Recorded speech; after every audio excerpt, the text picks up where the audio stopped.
Okay, let's unpack this. Welcome back to the deep dive. Our mission today is it's laser focused and it feels incredibly personal. We are doing a deep dive into just one single track, a 2025 composition, and it's slated for Oliver's truly massive upcoming retrospective album, A Dawn on the Earth. And we really have to stress this particular track, which is called Play This Song, it's not just filler. It's not another reflective piece thrown onto the album. It really serves as the emotional and philosophical capstone of the entire project. The capstone, wow. Yeah, it's the ultimate statement. It's the result of what all those last few decades of struggle were actually for. And what's so fascinating, and I think what really got me, is that the entire framework of this song is a direct message to one person, just one. Oliver's daughter, Marina. She was born back in 2015. He wrote it explicitly as a protective message, a legacy. And it's intended for her to listen to when she grows up, when she starts to face the inevitable chaos of the world. It's almost a literal instruction manual for resilience, but set to music. It's a remarkable gesture. It moves the focus completely away from, public consumption or critical acclaim. Right. And it puts it squarely in the realm of this profound, enduring paternal love. And you can tell right away from the genre. The initial classification itself signals this monumental shift in his life. Okay, tell me more about that. Because the sources we have classify this as a pop rock, bass-heavy, Sting-style track. Yes. And when you and I, and everyone listening, remembers the musical identity Oliver forged in the 90s, Yeah. that genre choice feels like a political statement in itself. It absolutely is a political statement, or maybe a personal one. It declares an internal victory.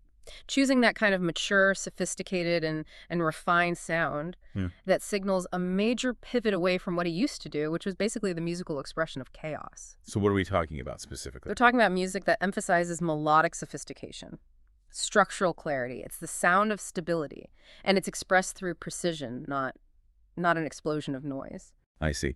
So this song is, in essence, the ultimate proof. The auditory proof of the stability he managed to wrestle into existence. After decades of that chaotic struggle, yes. The same struggle that completely defined his debut album, A Night on the Earth. It's the victory lap. It's the ultimate victory, but it's packaged as a portable, emotional gift for his daughter. It proves that the night finally ended, and the dawn wasn't just, some hypothetical hope. He actually built it. So the first question we have to ask then is, why this sound, and why now? Let's jump right into the structure of the album itself and the motivation behind this specific track. Okay, so to get it, you have to start with the grand architecture of A Dawn on the Earth. It's not your standard greatest hits package, not at all. No, it's like an audit. That's the perfect word. It's an audit, a philosophical and musical juxtaposition. He's taking the raw, often nihilistic 1990s demos, what he calls the night, and he's setting them directly against these polished, reflective 2025 compositions. The dawn. And Play This Song is a key piece of that dawn. It's one of the main pillars holding up that dawn side of the ledger. That makes perfect sense. So it frames the entire collection as a dialogue, a conversation between his past, terrified, unstable self, and his present, anchored self. And critically, we know the driving motivation for this whole 2025 project isn't commercial. It's not about critical acclaim. The sources make it absolutely clear that the explicit goal for Oliver was ensuring his daughter, Marina, that she has tangible, professionally produced copies of her father's songs. He's building an auditory legacy, and it's deeply, deeply personal. I find that shift in motivation incredibly powerful. When an artist is young, the music is so often a plea for validation. It's a cry for help or a form of really intense self-therapy. Oh, for sure. It's all about the self. Right. But here, the music's purpose has shifted entirely from self-validation to intergenerational communication. It's about ensuring his wisdom and his love remain accessible to her, regardless of what the future holds for him. It speaks to a profound maturation. He's no longer out there seeking fame or external answers. He is providing a solution for someone else. And providing that solution, it requires a very specific musical language. Which brings us right back to the genre. It brings us back to the genre analysis. Pop rock, bass-heavy, Sting style. We really need to dissect exactly what that Sting style implies in this context and why it's the perfect vehicle for this specific message. Okay, so let's do that. If we recall the soundscape of A Night on the Earth, That music was deliberately abrasive. It was harsh. Deliberately? You had the pure, unfiltered rage of that heavy metal track, The City of Death, which was just, I mean, it was aggressive. It was designed to convey existential extremity. And then you had tracks like You're My Home or You Lost My Love, Hmm. which use that heavy distortion, those weary, aggressive 68 rhythms. That whole sonic vocabulary was his armor. Sonic armor, that's a crucial point. That's exactly what it was. The aggression, the layers of distortion, the sheer volume, it all served to symbolize that constant internal warfare he was going through. He needed that sound. He needed it to keep the chaos contained, to protect himself from the world and, very often from himself. I mean, the lyrics literally spoke of the need to put chains on my soul so it won't run away. But Sting's musical language, that kind of sophisticated pop rock, it's structurally the opposite of that. It's known for melodic complexity, a high degree of technical clarity, precision. It's refined. So how does that translate emotionally? Well, the shift is from relying on volume and intensity to relying on precision and melody. The absence of distortion is the core psychological signal here. How so? It means the narrator is no longer afraid of silence. He doesn't need the sonic armor to survive anymore. His emotional core is now contained and controlled internally. He doesn't need to project it outwards with noise. So the stability isn't a forced act of will anymore? It's Right. not something he has to fight for moment to moment. It's baked into the musical structure itself. Exactly. It's structural complexity, not emotional complexity. The complexity is now a sign of mastery. He's directing the music with the confidence of someone who has finally mastered their internal demons. And what about the bass-heavy part? The bass-heavy rhythm in the track is particularly significant. Bass lines are the foundation of a song, right? They suggest rhythm, grounding, an unwavering foundation. It's the auditory equivalent of permanence. The very thing he spent decades fighting to find. The very thing. He wanted to anchor himself to something real. And now the music itself is the anchor. I wonder, though, I mean, when you listen to the complexity of a Sting track, it can sometimes feel a bit cold, a little intellectual. Does this refined style risk making the emotional message feel distanced, especially for a young person, for his daughter? That's a great question, and it really speaks to the nuance of the writing, because while the style is refined, the message is visceral, it's raw emotion. The precision here isn't coldness, it's clarity. Okay, clarity. He's ensuring that his message, his ultimate piece of wisdom, is delivered without any static, without ambiguity. It's clean, adult communication. He's not giving her a scream from the void, he's giving her a foundational truth. And that clarity allows the message to penetrate. It makes it usable for her. And this newfound confidence and clarity, it links directly to the foundational stability that this track represents in his life right now. They connect seamlessly. The existence of the song, it validates the hard-won peace he celebrates in the other 2025 compositions on the album. Like Lone and Simple Life. Exactly like Lone and Simple Life. These songs define his current life, which is anchored by his wife Dragana and, of course, his daughter Marina. This anchoring is the definitive rejection of his younger self's identity, isn't it? The isolation, the transience, the perpetual movement. He is definitively no longer that lost soul, the one who, in his youth, lamented that he was riding 3 million miles west of nothing. Or the existential exile pleading, where is the justice? Gone. The mere composition of Play This Song, delivered in this polished, grounded style, is the proof. It proves that the struggle, that agonizing, decades-long trudge, finally resulted in a permanent, functional, emotional home. It's the ultimate turnaround. The album, then, it really does act as the ledger, proving that stability was a deliberate project. And this song is the final tender report card. It's the delivery of a solemn promise. The life he built ensures that his daughter will inherit clarity in a map, not the chaos and nihilism he started with. So let's move into the heart of that message. Let's look at the lyrics of Play This Song itself. Starting with stanza 1, he uses this immediate, visceral imagery to define his daughter's essence, her central role. He doesn't waste any time. She's my smile, she's my home, woven deep within my soul. Yeah. She is the fundamental anchor. And that language, woven deep, is so essential. It shows the listener that this is not a conditional relationship. Right, it's not transactional. It's intrinsically tied to his fundamental identity. It's a structure that you cannot undo without unraveling him entirely. But the next line is the one that really hits home for me, especially for those of us who have followed his turbulent past. She's the pulse that is keeping me alive. That is an extraordinary statement of commitment. It really is. I mean, when you consider his documented history of self-destruction and nihilism, that line takes on an incredible weight. It reveals that his commitment to his daughter is literally tied to his choice of continuous existence. Can you elaborate on that contrast for anyone who might not remember? What was his attitude toward life back in the 90s? In the 90s, oh wow. In the 90s, particularly in that raw heavy metal track, The City of Death, the narrator was consumed by a desire for terminal surrender. He wanted out. He spoke openly of craving the simple relief of death. He saw the world as nothing but pain and noise. His daughter's life, her pulse, is the direct counter-argument to that self-destructive impulse. Her presence forces him to actively choose life, even against the residual weariness we heard in tracks like Fighting Till the Night. So she literally provides the reason for him to resist that terminal surrender. She is the physical and emotional mechanism preventing a relapse into that old nihilistic pattern. Precisely. And the lyrics continue this powerful rejection of his past darkness. He does it through this striking cosmic existential imagery. He describes her eyes and her grace, her blue eyes like the dawn, and her grace like a song. She's a sun that is taking care of night. That is an unmistakable reference. There's no way around it. His debut album was titled A Night on the Earth. Correct. The night was the arena of crisis, struggle, isolation, deceit, all of it. By positioning her as the sun and the dawn, he is declaring that she has, quite literally, ended his darkness. She is the source of clarity, light, and warmth, the definitive, unequivocal rejection of the chaos that defined his night on the earth phase. It shows that his redemption isn't metaphorical anymore. It's structural. It's spiritual. But this light and clarity, now he's giving it to her as a protective mandate. He acknowledges the inevitable. I know one day you'll go off to face the world. And that acceptance of her eventual flight is so deeply mature.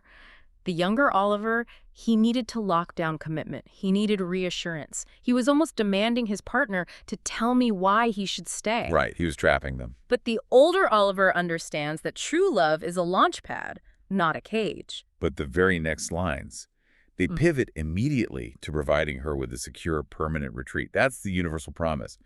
Please remember, if you ever feel alone, you have this place that will always be home. And home is no longer a physical, vulnerable location, which was a huge theme for him. A place constantly at risk of betrayal, which we heard in You're My Home, and all the relationship anxieties of life and lies. So what is it now? Home is now a concept. It's tied to his legacy and rooted firmly in the stability he fought for and achieved. It's an internal sanctuary. That raises a critical point, though. If home is just a concept, how does a concept survive the chaos of the outside world? How does he make this emotional sanctuary portable for her? And that is the brilliance of the portable solution. He emphasizes the profound simplicity of the ultimate instruction. There is no darkness that you can't overcome. No matter where you are, simply play this song. The song is the home. The song itself is the permanent, mobile, self-activating tool for survival. He's giving her an auditory anchor that she can carry anywhere. So if she's 3,000 miles away from him, facing a crisis, she doesn't need to call home or physically return. This activates the anchor. She just plays the song. Think about the massive shift here in his philosophy. The young Oliver was always looking for external answers, waiting for a telegram, pleading for external intervention, demanding proof from the system in where is the justice. Now, the mature father is giving his daughter an internal solution. The key to her resilience is encapsulated in the music itself, and she only needs to choose to engage with it. It's the ultimate act of empowerment. He's not promising to solve her future problems for her. He's giving her the map and the key to solve them herself, drawing on the immense hard-won stability that formed the song. It's an inheritance of competence. And that self-rescue capability, I mean, for someone who lived so long in a state of internal self-imprisonment, that's what defines true freedom. Okay, so as we move into stanza 2, the father takes a moment to look backward. He confirms his daughter's role not just as an anchor, but as his own salvation. He openly admits his troubled history. This is the ultimate cure. She's my hope, she's the cure for a man who once was young and lost. And that line, young and lost, is essentially a 3-word summary of the emotional wreckage of a night on the earth. A perfect summary. He was lost in betrayal, in, yes, I know, lost in self-sabotage, and, hey, Johnny, lost in distance, lost in pure nihilism. She is the cure for that entire self-destructive, adrift history. It's a retroactive self-diagnosis, isn't it? Delivered with the clarity of age, he recognizes the problem, and he identifies her as the solution. And he follows up with this striking imagery that connects her existence directly to his decades-long internal psychological warfare. She's the music that is fighting all the ghosts. That's such a powerful metaphor.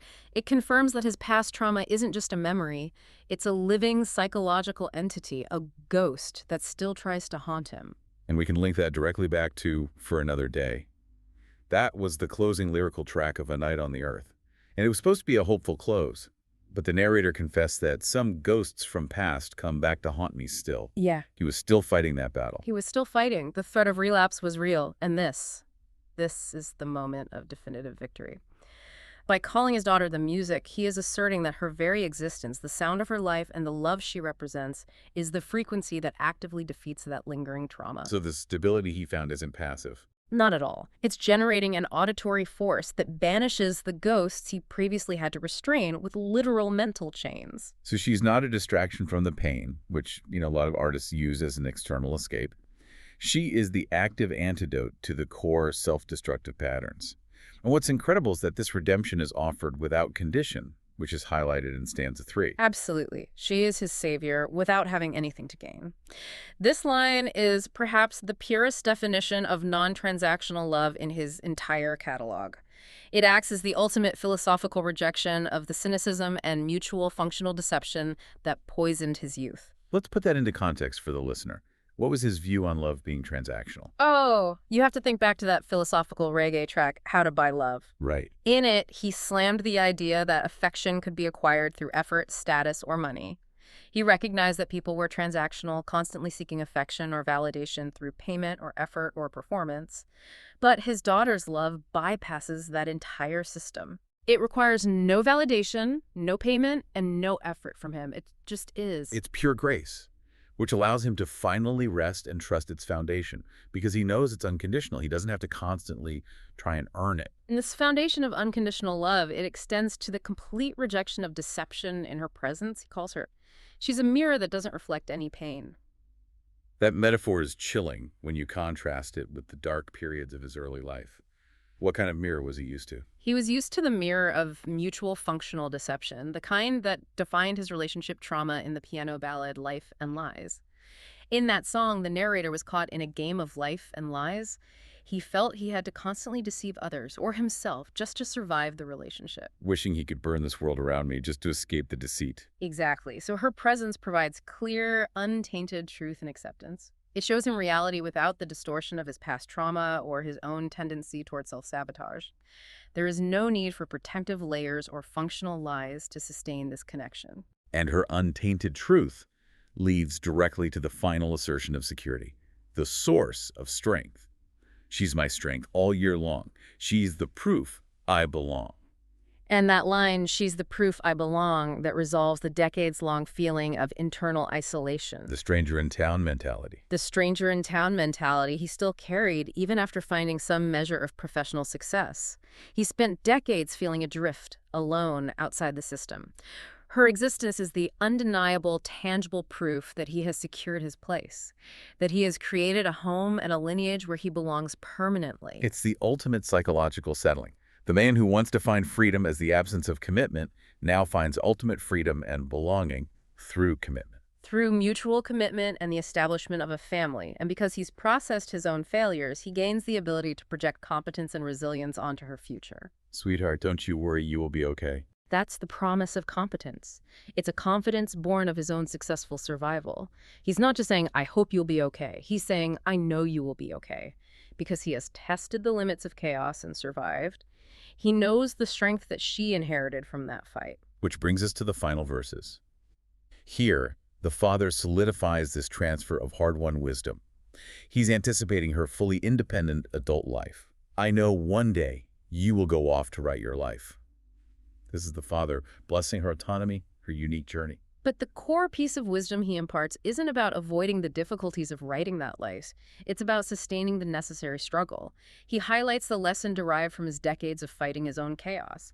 But don't you worry, because I know that you can fight. This is the mandate to endure. This is a direct philosophical echo back to the central moral core of the entire retrospective album. We have to look specifically at the epitaph he wrote for his fictional friend in Hey Johnny. Oh, yes. Hey, Johnny, you should have kept on fighting. Johnny, in that earlier narrative, he chose chemical escape and moral surrender. He gave up. Oliver, through decades of that agonizing trudge, that heavy 68 rhythmic weight that defined his early emotional life, he learned that the fight itself is the definition of survival and self-respect. And now he's passing that belief to his daughter. The confidence comes from his lived experience of survival. He's ensuring his child inherits not his self-destructive impulse, but his hard-won resilience. He's essentially telling her, you are equipped for the trudge. He knows that when she faces her own internal or external challenges, the equivalent of that shadow brewing in West that stalked his youth, he knows she has the intrinsic capacity to weather it because he modeled the survival. He learned the hard way that you cannot outsource the fight. You have to do it yourself. Which brings us to the final commandment. It's a slight variation on the chorus that elevates the song's role from a simple memory to an identity statement. Remember who you are and simply play this song. See, the song is no longer just an emotional comfort. It becomes a definition of her intrinsic self-worth and identity.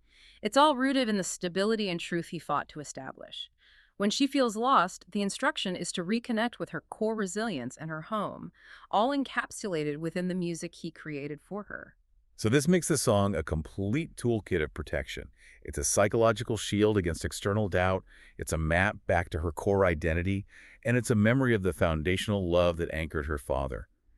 The assurance that she will never be unheard provides a constant against the inevitable external challenges she faces. It's everything he never had. When he was lost, he had no such simple mobile map. He had to burn everything down just to find a direction. She gets the blueprint without having to endure the structural collapse. And the final line of that repeated chorus reinforces the universal nature of the defense. No matter what you fight, simply play this song. He's giving her a permanent defense mechanism. He's ensuring that even when she encounters the unavoidable chaos of adult life, she has a stable, mobile tool for self-rescue. The profound difference is just stunning, really. The father, who had to put literal chains on his own soul just to force stability, is now giving his daughter a path to true freedom. A freedom defined not by avoiding the struggle, but by choosing to fight through it, anchored by an unquestionable, clean love. This is the moral victory. It's the clarity of dawn, replacing the confusion of night. So to wrap this all up, the significance of Play This Song within the entire retrospective is immense. It is the ultimate statement of earned peace and legacy. Oliver defines success not as the cessation of struggle, because the world will always present shadows, but as providing a permanent, portable anchor rooted in hard-won love and resilience. It is the sound of the father's moral victory over his own nihilism and self-destruction. He paid a brutal price for his wisdom, and this song ensures his child inherits not the chaos of that debt, but the clarity of the lesson. It is the complete emotional and spiritual shift. He moved from seeking his only home in the terminal despair of the city of death to building a functional, loving home defined by two people, his wife Dragana and his daughter Marina. This song is the proof that the new life is secure and self-sustaining. Which leads us to a final provocative thought that, you can mull over. The father, who was once obsessed with self-containment, with putting chains on my soul to keep himself fixed in place, he now gives his daughter the freedom to go off to write your life and to fly. So does the ultimate act of parental love, especially from a survivor of profound internal chaos, lie in providing the child with a simple personal tool, a song for self-rescue, rather than attempting to fight their inevitable battles for them or demanding they remain fixed and safe. It suggests that true stability isn't a cage built to contain yourself, but rather it's a launch pad built for the next generation. A launch pad where the anchor is internal, mobile, and constantly accessible simply by choosing to play this song. That distinction between providing the self-rescue tool versus fighting the battles, that is the final mature wisdom of a dawn on the earth. A profound thought indeed. Keep listening to that idea of inherited resilience. We'll be back soon with more deep dives into the emotional architecture of Oliver's incredible retrospective.